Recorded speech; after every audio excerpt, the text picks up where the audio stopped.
Hello guys, welcome to my YouTube channel Julius maths class 7।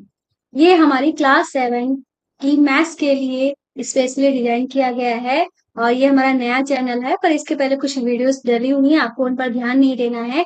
अब इस channel पर 7 class की मैथ्स की वीडियोस आएंगी और आपको बता देते हैं इस चैनल पर हिंदी मीडियम और इंग्लिश मीडियम दोनों ही मीडियम में अलग अलग क्लासेस आएंगी।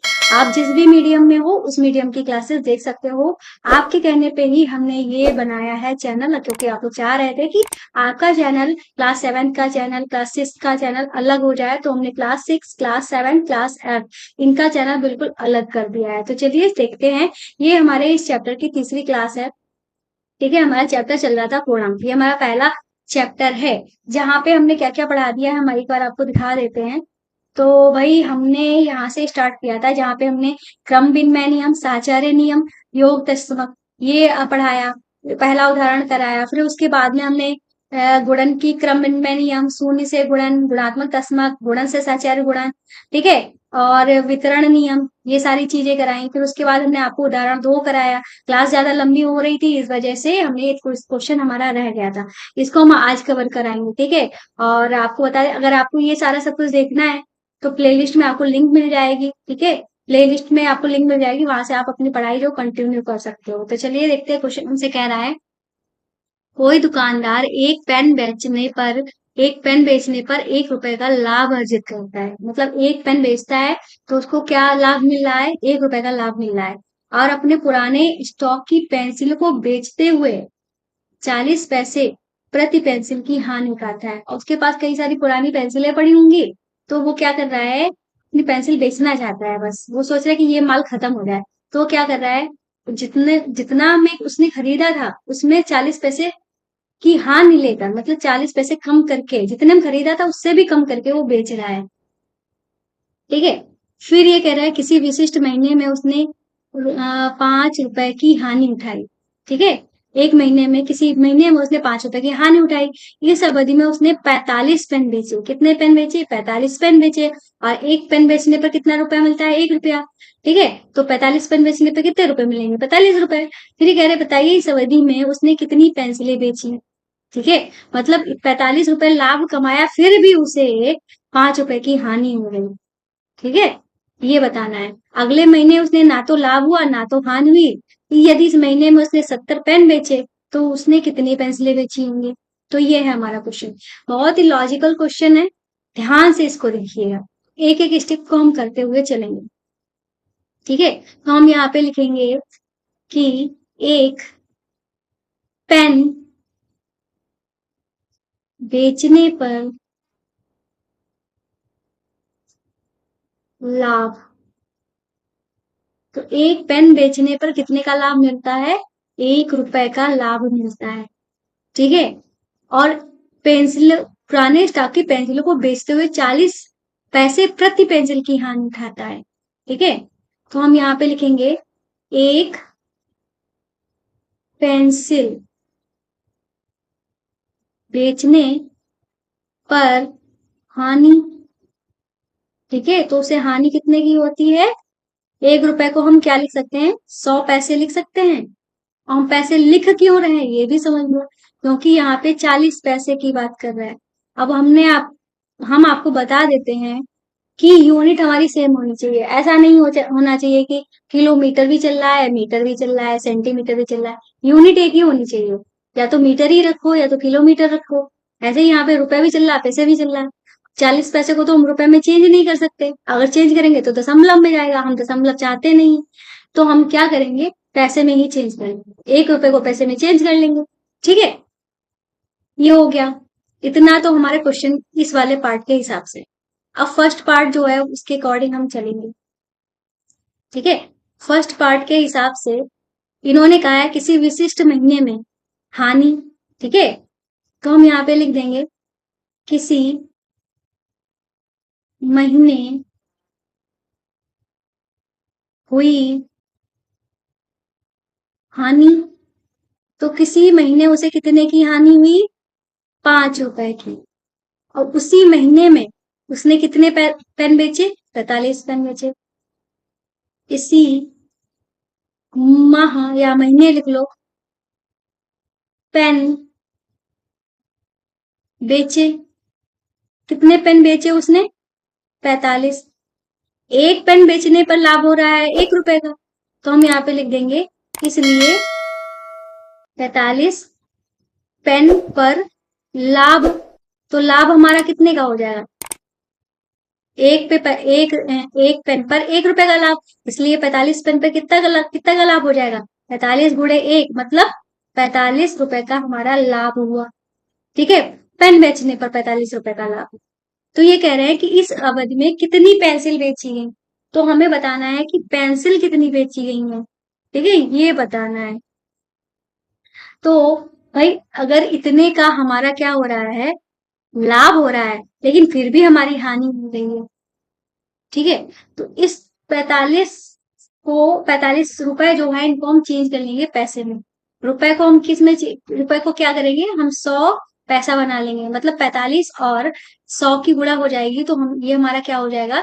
4500 पैसे हो जाएंगे। पैसे, इसको हमने 4500 पैसे कर दिया।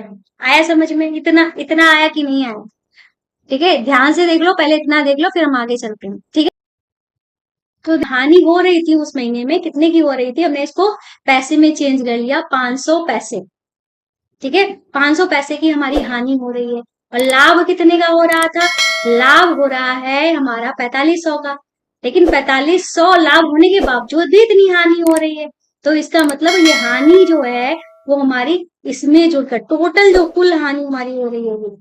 ठीक है, कुल पेंसिल पेंसिल पर कुल हानि ये डालो। ठीक है, ये क्या लिखेंगे? पेंसिल पर कुल हानि। ठीक है, अब हम पेंसिल पर कुल हानि निकालेंगे, तो हम क्या करेंगे? 4500 में हम क्या जोड़ देंगे? 500 जोड़ देंगे। हानि तभी तो ओवरऑल हमारी फाइनल हानि जो हो रही है वो इसीलिए तो हो रही है क्योंकि हमारे हानि का हिस्सा ज्यादा होगा, और हिस्सा कितना ज्यादा निकल के आ रहा है? 500। इसका मतलब 45 से भी 500 ज्यादा होगा, तभी ये हमारी हानि निकल के आ रही है। थोड़ा लॉजिकल है, सोचने वाला है। तो ये हमारा कितना हो जाएगा? 5000 हो जाएगा। 5000 पैसों की हमारी हानि हो रही है। टोटल जो हानि हो रही है वो 5000 पैसों की हो रही है पेंसिल पर। ठीक है, अब हम नेक्स्ट पेज ले लेते हैं क्योंकि एक पेज में ये आ नहीं पाएगा। तो हम यहाँ पे अब लिखेंगे अतः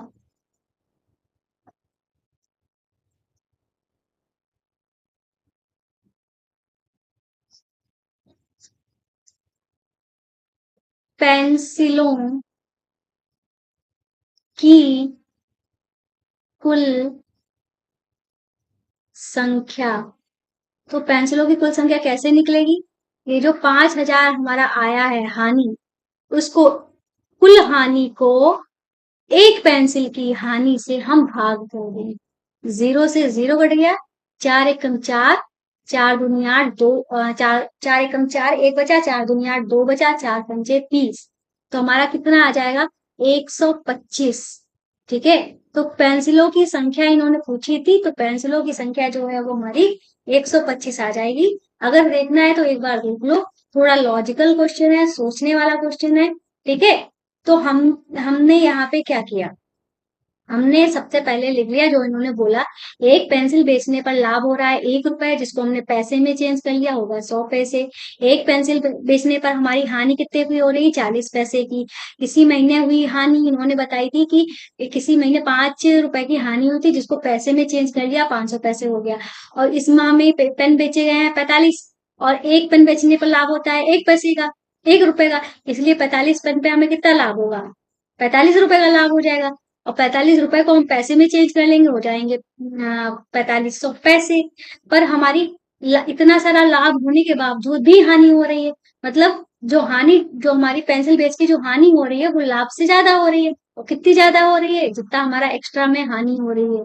ठीक है, तो हमने इन दोनों को जोड़ दिया, तो हमारा कुल हानि पेंसिल की निकल के आ गई। और पेंसिल की कुल हानि निकल के आ गई, और एक पेंसिल की हानि हमें पता थी, तो एक पेंसिल की हानि मतलब 40 पैसे से इसको हमने कुल हानि को डिवाइड कर दिया, 125 आ गया।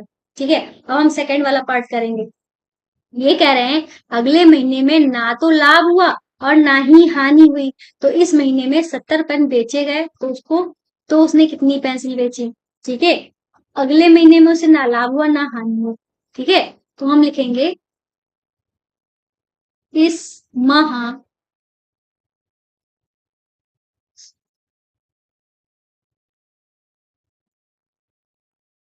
बेचे गए कुल पेन, बेचे गए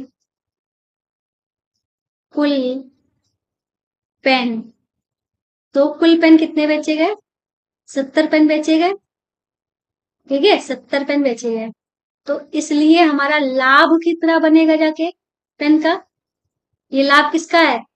पेन का। ये हमारा कितना हुआ जाके? 70 पेन बेचे गए। कितने पेन बेचे गए? 70 पेन बेचे गए। एक पेन पे होता है 1 रुपए का लाभ, इसलिए हमारा लाभ हुआ 70 रुपए का। ठीक है। अब हमें लाभ पता चल गया, इसको हम पैसे में चेंज कर लेंगे, तो 100 से गुणा कर देंगे तो 2 जीरो एक्स्ट्रा लग जाएंगे, हो जाएगा 7,000 पैसे। ठीक है, 7,000 पैसे का हमारा लाभ हुआ। अब इन्होंने कहा ना लाभ हुआ है, ये तो पेन बेच के लाभ हुआ है, पर ओवरऑल ओवरऑल हमको कुछ लाभ ही नहीं मिला है, ना हानि हुई। इसका मतलब इतने पैसे का जो हमारा लाभ हो रहा था, इतने पैसे की ही हमें हानि हो रही थी। तो हम यहाँ पे लिख देंगे चूंकि प्रश्नानुसार ना हमारा लाभ हुआ और ना ही हानि, अतः पेंसिल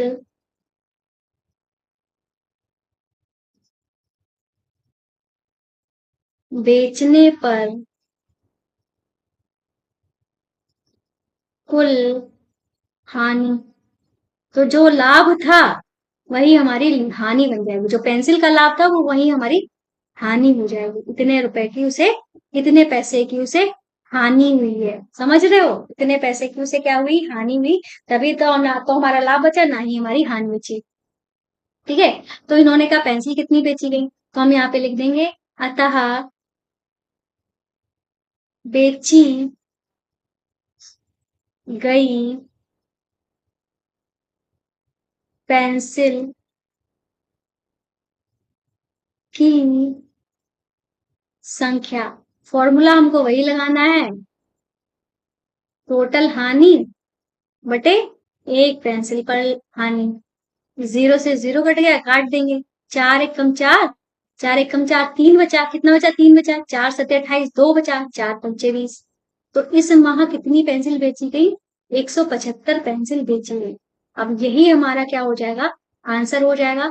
आप इस क्वेश्चन को इसी तरीके से सॉल्व करना। अगर आप अपने बुक की तरह सॉल्व करने बैठ गए, आप सॉल्व नहीं कर पाओगे, ना ही आपको समझ में आएगा। ठीक है। तो क्वेश्चन को इसी तरीके से सॉल्व करना बहुत इजी तरीके से बताया है। ठीक है। तो आज की क्लास को यहीं समाप्त करते हैं। तो आपका पूरा चैप्टर कंप्लीट हो गया। अब क्या करना है आपको? अब आपकी एक्सरसाइज आएगी, एक्सरसाइज पढ़ेगा। अब मेरी आपसे हम्बल रिक्वेस्ट है, हमारी वीडियोस को अपने दोस्तों में शेयर जरूर करिए, अपने ग्रुप्स में शेयर कर दीजिए ताकि सबको पता चल जाए। ठीक है।